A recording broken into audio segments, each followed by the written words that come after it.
이번 시간에는 역학 입문 파트를 준비해 봤습니다. 여러분들이 중력과 역학 시스템 파트를 들어가기 위해서는 중학교 때 배웠던 이야기를 정확하게 알고 가야 될 필요가 있습니다. 그래서 준비한 파트고, 요거는 크게 두 파트로 나눠서 할 생각입니다. 자, 그래서 일단 이 역학이라는 게 어디서 나왔는지부터 한번 살펴보도록 하겠습니다. 근데 물리는 크게 세 개 파트로 구성이 되어 있어요. 첫 번째는 역학, 두 번째는 전자기학, 세 번째는 파동인데, 이 역학은 어떤 느낌이냐면은 뭐 자동차가 슝 하고 지나가는 거, 뭐 롤러코스터가 슝 하고 내려갔다 올라가는 거, 요런 느낌의 역학. 전자기학은 짜릿짜릿한 거, 짜릿짜릿, 찌릿찌릿, 짜릿짜릿. 파동은 꿀렁꿀렁, 요런 파트라고 생각하면 돼요. 그냥 느낌이 그렇다고요. 그래서 뭐 공식을 쓰면은 역학에서는 대표적으로 F는 MA를 쓸 수 있겠고, 전자기학에서는 뭐 V는 IR 정도 쓸 수 있겠네요. 그리고 뭐 파동에서는 V는 F 람다를 쓸 텐데, 여기 있는 V랑 여기 있는 V는 같은 게 아니에요. 영어가 달라요. 얘는 벨로시티, 얘는 볼트예요. 그래가지고 우리 지난 시간에 약자랑 단위에 대해서 살펴봤었는데, 얘의 단위랑 얘의 단위는 완전히 달라요. 얘는 그냥 말 그대로 V 볼트를 쓰고, 얘는 미터 퍼 세크를 씁니다. 뭐 그런 거 있다고요. 근데 우리는 이 중에서 뭘 배운다? 그리고 여기 역학 파트, 슝 하는 파트를 배운다 라고 생각하면 되겠습니다. 이 역학 파트는 그래서 크게 두 가지로만 딱 보면 될 것 같아요. 첫 번째는 힘, 두 번째는 운동이에요. 그래서 이 힘을 어떻게 주었느냐, 얼마나 주었느냐, 어느 방향으로 주었느냐, 이런 내용하고, 운동을 표현할 건데 운동을 어떻게 하느냐, 운동을 왜 그렇게 하느냐, 이런 거에 대해서 이야기를 해볼 예정입니다. 자, 본격적인 내용에 들어가기에 앞서서 알고 가야 될 기호에 대해서 좀 얘기해 주도록 하겠습니다. 오늘은 이 중에서 요 델타에 집중을 한번 해보도록 하겠습니다. 델타가 의미하는 거는 변화량입니다. 변화량. 앞으로 변화량이라는 걸 표현할 때는 이렇게 삼각형 표시를 쓸 거예요. 그래서 여러분들 삼각형 쓰고 나서 델타라고 읽을 줄 아는 연습을 해야 됩니다. 뭐 예를 들어서 봐봐요. 이렇게 썼어. 그럼 델타 A. 이렇게 하면 델타 V. 이렇게 하면 델타 X. 이거 할 줄 알아야 된다고, 그냥. 이게 삼각형 X입니다. 이거 하지 말라고. 델타입니다. 델타. 읽을 줄 알아야 돼요. 자, 그럼 얘가 뭘 의미하는지 한번 알려주도록 하겠습니다. 예시를 들어볼게요. 자, 어떤 X가 있습니다. 이 X가 3에서 시작했어. 그래서 만약에 10이 될 거야. 이렇게 쭉 가서 10이 될 거야. 그러면은 이 X의 변화량은 얼마입니까? 라고 물어봤을 때 3이었던 애가 10이 됐네? 그러면은 얼만큼, X가 얼만큼 변했어요? 라고 물어보면은 7만큼 변했습니다. 라고 대답하면 돼요. 어떻게 구했어요? 라고 물어보면은 10에서 3을 뺐어요. 라고 대답할 거잖아요. 근데 우리는 이거를 이제 이 숫자를 모르는 상황에서 미지수로 접근할 거예요. 그러면 봐봐요. 이 x라는 값이 처음에 제로일 때는 3이었어요. 근데 그게 나중에는 10이 된 거예요. 뭐 더 가면은 뭐 x2도 됐고 x3도 됐고 쭉 갈 거예요. 근데 우리는 이 뒤에는 이제 지금은 안 보고 여기만 볼 거예요. 여기만. 처음하고 나중이에요. 그럼 봐봐요. 이 10하고 3이 나중 빼기 처음을 한 게 변화량이란 얘기네요. 그래서 우리는 이 나중이라는 10을 x1으로 써볼 수 있겠죠. 처음이라는 거는 x0로 쓸 수 있겠죠. 그래서 나중에서 처음을 뺀 요 값을 변화량이라고 앞으로 얘기를 할 겁니다. 그럼 봐봐요. 요것도 한번 써볼게요. 요거 요렇게 써. 그럼 얘는 뭐야? 그렇죠. 나중에서 처음을 빼는 겁니다. 그러면 이거는 뭐야? 이거는 마찬가지요. 나중에서 처음을 빼는 겁니다. 이렇게 델타라는 개념이 변화량을 의미하는 거구나 라는 거를 머릿속에 집어넣고 이제 본론으로 들어가 보도록 하겠습니다. 자, 우선 힘부터 한번 알아보도록 할게요. 자, 우리 힘 지난 시간에 얘기했었습니다. 영어로 뭘까요? 영어로 힘이라는 건 영어로 force입니다. force. 이 힘이라는 거는 모양이나 운동 상태를 변화시키는 원인입니다. 변화시킵니다. 변화. 그래서 어떤 물체가 있어요. 얘한테 force를 가했어요. 그러면 얘가 이렇게 찌그러져서 모양이 변하거나 아니면은 이렇게 force를 주면은 얘가 나중에 퓨숑 하고 움직인다는 거예요. 어떤 느낌인지 알겠죠? 그래서 이 힘이라는 것은 모양과 운동 상태를 변화시킬 수 있는 것이구나 라고 알고 가면 되겠습니다. 그래서 얘의 단위는 뭘 썼습니까? 이걸 발견한 아저씨의 이름을 따서 뉴턴 해가지고 N을 썼습니다. N. 그래서 3뉴턴, 4뉴턴, 뭐 10뉴턴 이렇게 힘이라는 단위를 이렇게 뉴턴으로 썼다라는 거 알고 가면 좋겠습니다. 자, 그럼 이 힘이라는 것은 눈에 보입니까? 안 보입니까? 안 보여, 안 보여. 근데 이거를 보여주게끔 하기 위해서 가시화라고 하죠. 가능하게 하다. 볼 수 있게. 그래서 볼 수 있게 만들기 위해 우리는 이 힘을 화살표로 표현합니다. 그래서 힘의 3요소를 가지고 이렇게 표현을 하는데 화살표 하나가 완성되면 우리는 힘을 다 표현한 게 된 겁니다.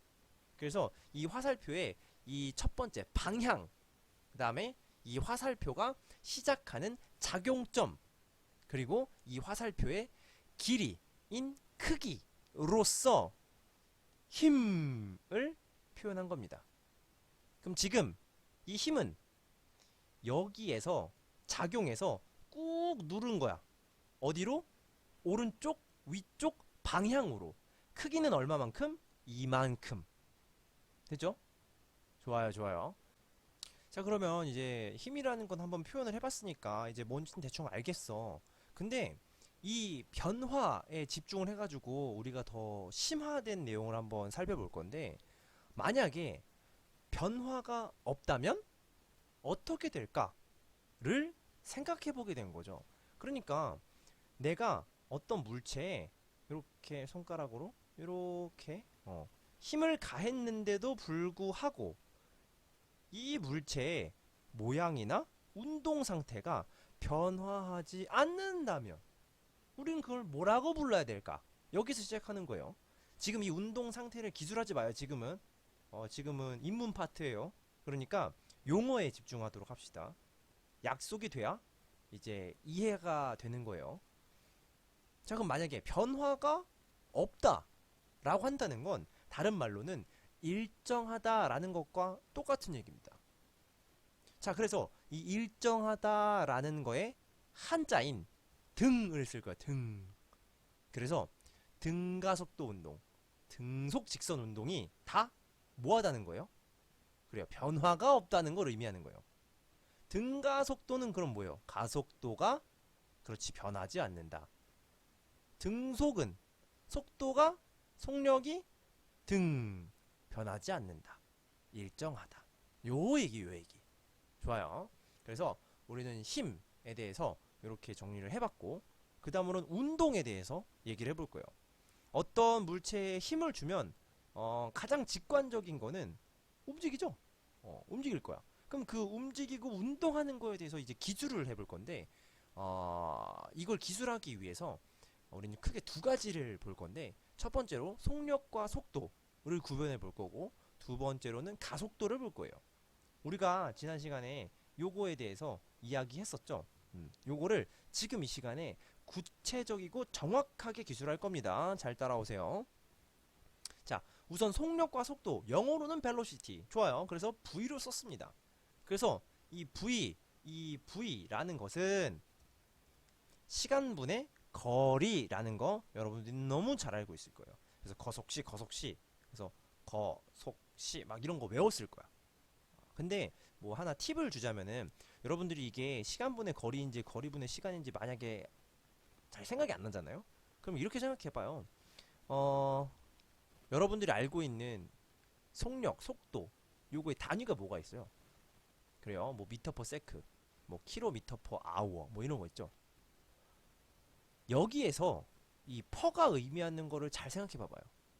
이 퍼가 의미하는 게 뭘까요? 그래요. 나누기예요. 이게 바로 나누기예요. 요거 그대로 세우면 요거예요, 요거. 얘를 요렇게 옆으로 살짝 눕힌 게 요건 거, 요거. 얘가 요거라고. 얘마도 마찬가지야. 여기 킬로미터 여기 있고, 여기 아워 여기 있는 거야. 여기 있다. 그러니까 얘가 의미하는 건 뭐예요? 그래, 나누기야, 나누기. 그럼 잘 봐봐. 아워는 시간이고, 얘는 거리인데? 아, 그래서 여기 시간분의 거리구나. 이렇게 해도 된다고요. 그러니까 막 거석시 이렇게 외우지 말라고. 우리가 이미 알고 있는 친숙한 개념을 통해 가지고 충분히 추론할 수 있습니다. 뭐 어쨌든 이 속력과 속도를 구분하기 위해서는 거리에 집중을 해봐야 됩니다. 일단 시간은 똑같으니까 거리에 집중을 해야 되는 겁니다. 그래서 이 거리를 살펴보게 되면은 크게 두 가지로 나눠서 볼 수 있는데, 여기에 물리적인 개념이 나오는 겁니다. 바로 스칼라량과 벡터량입니다. 스칼라라는 것은 크기만 이야기합니다. 벡터는 크기랑 방향을 두 가지 모두 이야기하는 값인데, 예를 한번 들어보겠습니다.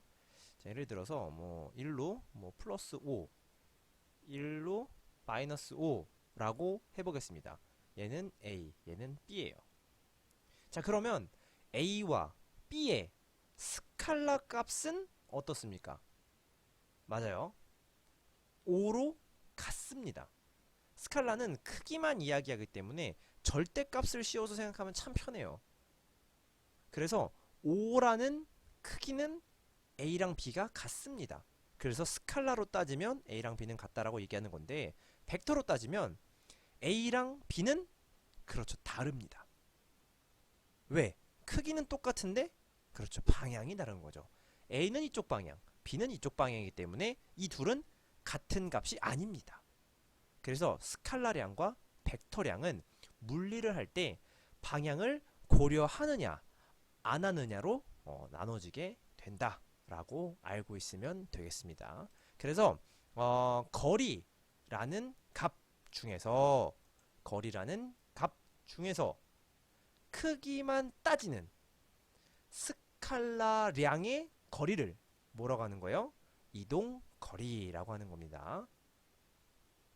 자, 그 다음에 크기랑 방향을 모두 고려한 벡터량의 거리를 뭐라고 하는 거예요? 그래요, 변위라고 하는 겁니다. 그래서 이 이동거리랑 변위에 대해서 한번 개념을 다져보겠습니다. 자, 일단 영어로는 이렇게 쓴다는 거 지난 시간에 외웠으니까 넘어가고, 자, 이동거리는 내가 실제 이동한 거리를 의미하고, 변위는 출발점에서 도착점까지의 직선거리를 의미합니다. 자, 이렇게 글로 얘기하면 이해가 안 되기 때문에 그림을 가지고 보도록 하겠습니다. 여기서 출발해서 여기 도착할 거예요. 근데 첫 번째 경로는 이렇게 갈 거고, 두 번째 경로는 이렇게 갈 거예요. 자, 그러면 여러분들이 비교해 보겠습니다. 자, 첫 번째 경로랑 두 번째 경로의 이동거리를 한번 봅시다. 누가 더 많이 갔나요? 맞아요. 1번이 훨씬 더 많이 갔어요. 꾸불꾸불꾸불 갔으니까 힘들게 간 거죠. 아예 집에서 학교까지 가는데 그냥 직선으로 가면 제일 빠른데 그냥 막 이거 막 갔다가 뭐 저기 찍다가 막 간 거잖아. 이동거리는 1번이 더 큰 겁니다. 근데 변위, 여기야 여기.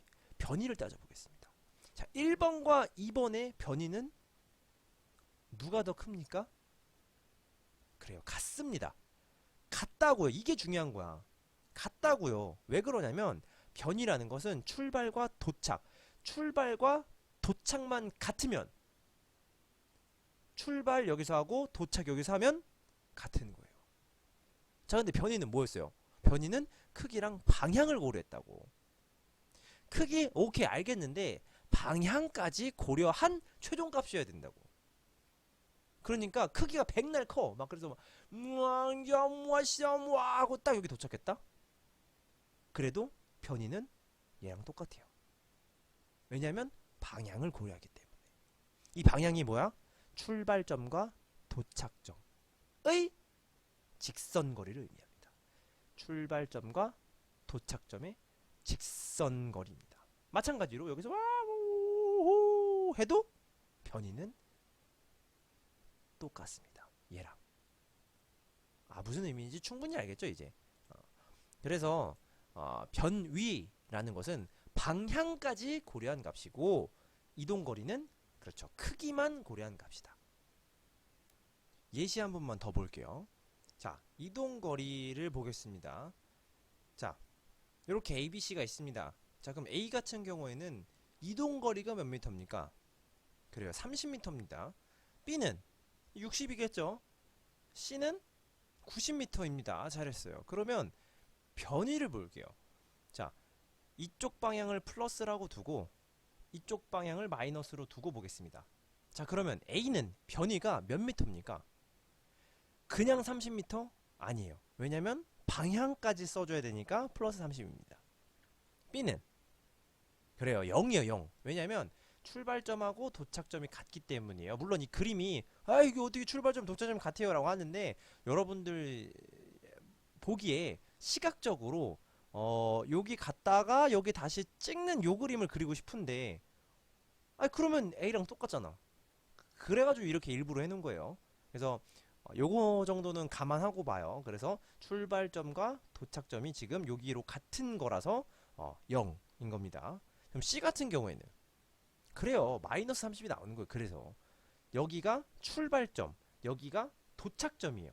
그래서 이만큼만 얘기하는 게 변위라는 겁니다. 됐죠?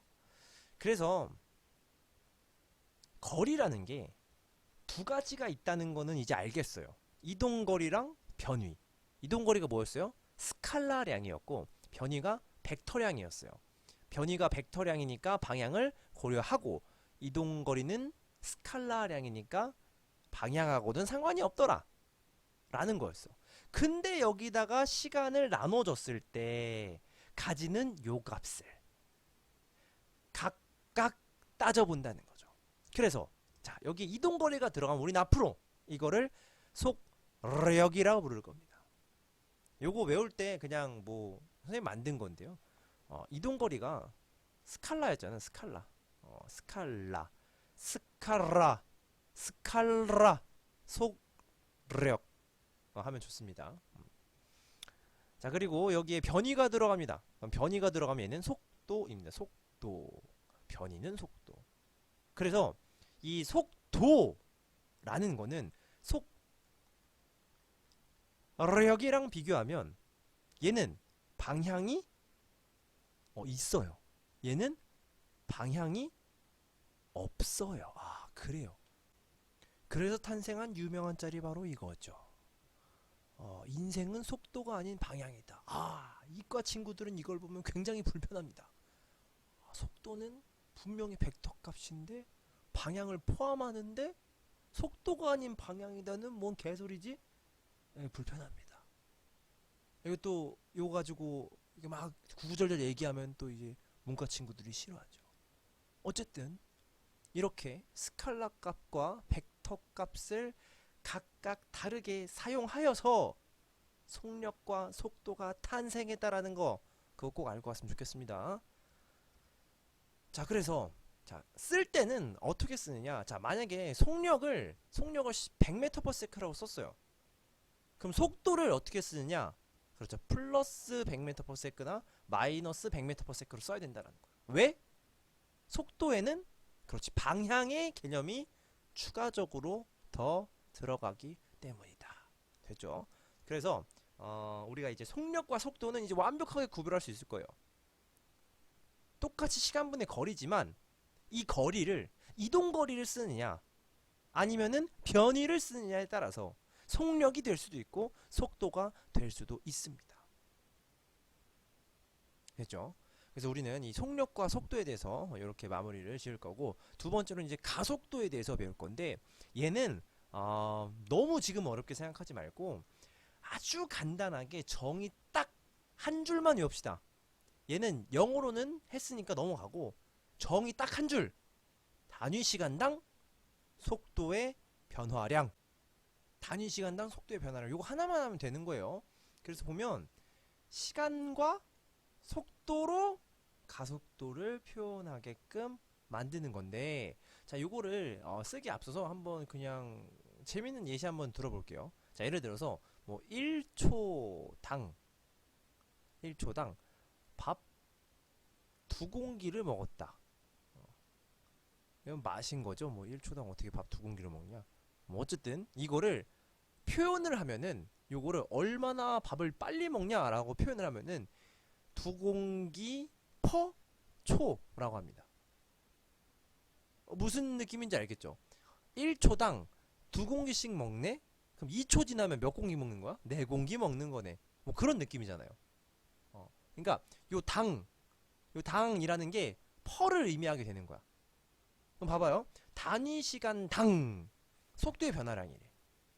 그럼 속도의 변화량. 변화량? 아까 어떻게 쓴다고 했어? 델타. 속도? 오케이, V. 그러면은 델타 V는 오케이, 알겠네. 근데 당이야, 당. 당 퍼. 그럼 단위 시간이네. 시간도 변화한다는 얘기네. 내가 1초라고 뒀다는 거는 1초라고 정해둔 거지. 어떤 구간의 시간이라고 한다면 걔도 시간이 변하는 거니까 이렇게 쓸 수 있는 거네. 얘를 뭐라고 한다고? 그렇지, 가속도라고 할 거라고. 그러니까 우리는 이 정의 한 줄만 제대로 외워두면은 요걸 써내려갈 수 있게 되는 거야. 그래요. 그래서 다시 깔끔하게 쓰면 이 가속도라는 것은 요렇게 쓸 수 있게 되는 겁니다. A는 델타 T분의 델타 V. 좋죠. 단위 시간 당이 퍼야, 퍼. 요거 퍼. 분수 단위 시간 당 속도의 변화량. 요거를 이제 풀어 쓴 거야. 풀었으면 우리 아까 이 델타 풀었을 때 했잖아요. 나중 빼기 처음 하면 된다고. 근데 이 처음을 표현할 때 가장 많이 쓰는 게 여기 제로. 여기에 원을 쓰든 안 쓰든 그렇게 중요한 건 아니야. 어쨌든 나는 여기에 처음만 쓰면 되는 거니까. 그래서 다시 보면 가속도라는 것은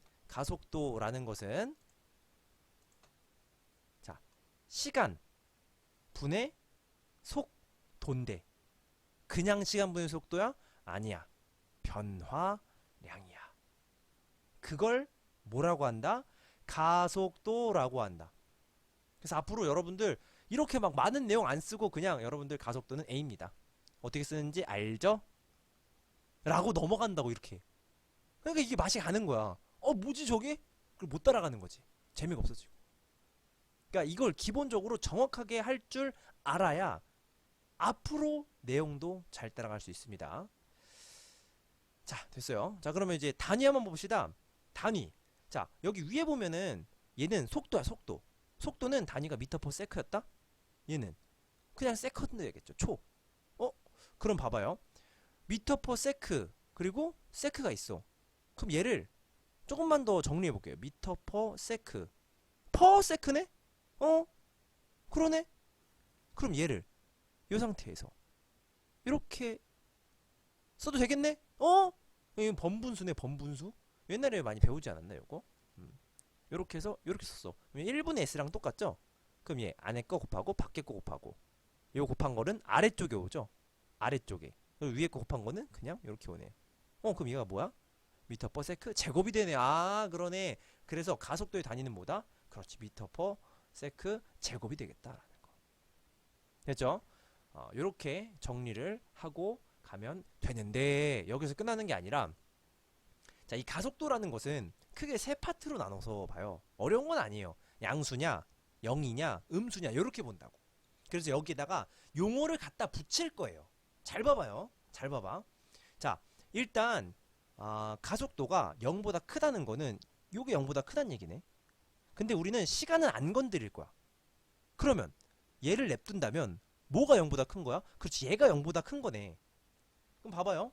v-v0가 0보다 크다는 건 얘를 넘기면, 그렇지, 나중이 처음보다 빠르다는 거네? 그럼 뭐 하다는 거야? 속도가, 그렇지, 증가했다는 거죠. 그래서 우리는 이거를 가속했다라고 이야기하는 겁니다. 가속. 그래서 A가 0보다 크면 얘가 0보다 큰 거기 때문에 나중 속도가 더 크게 된 것, 더해진 것, 속도가 더해진 것. 그래서 이 상황은 가속인 상황이고, 자, A가 제로네? 그러면 V랑 V 제로랑 똑같네? 그럼 처음 속력이 나중 속력이 똑같다는 얘기네? 그럼 뭐야? 속도가 같네? 등속인 거, 등속. 그죠? 그 다음에 거꾸로. 그러면 0보다 작으면 얘가 요거네. 그러면은 요거네. 그러면 처음보다 나중에 느려졌네? 그럼 뭐야? 브레이크 잡는 거네. 그렇지, 감속이네, 감속. 그래서 우리는 이 가속도 항을 이렇게 세 가지로 나눠서 가속이냐, 등속이냐, 감속이냐로까지 나눠볼 수 있는 것입니다. 그래서 우리가 이 역학 파트를 크게 힘과 그 다음에 운동 이 두 가지로 나눠서 봤습니다. 우리가 힘 파트에서 본 거는 그 힘을 표현하는 방식 세 가지에 대해서 얘기했고, 힘은 force, 그래서 대문자 F를 쓴다라는 것과 운동 같은 경우에는 속력과 속도를 구별했고, 그 다음에 가속도가 무엇인지에 대해서 본 겁니다. 여기까지 하겠습니다.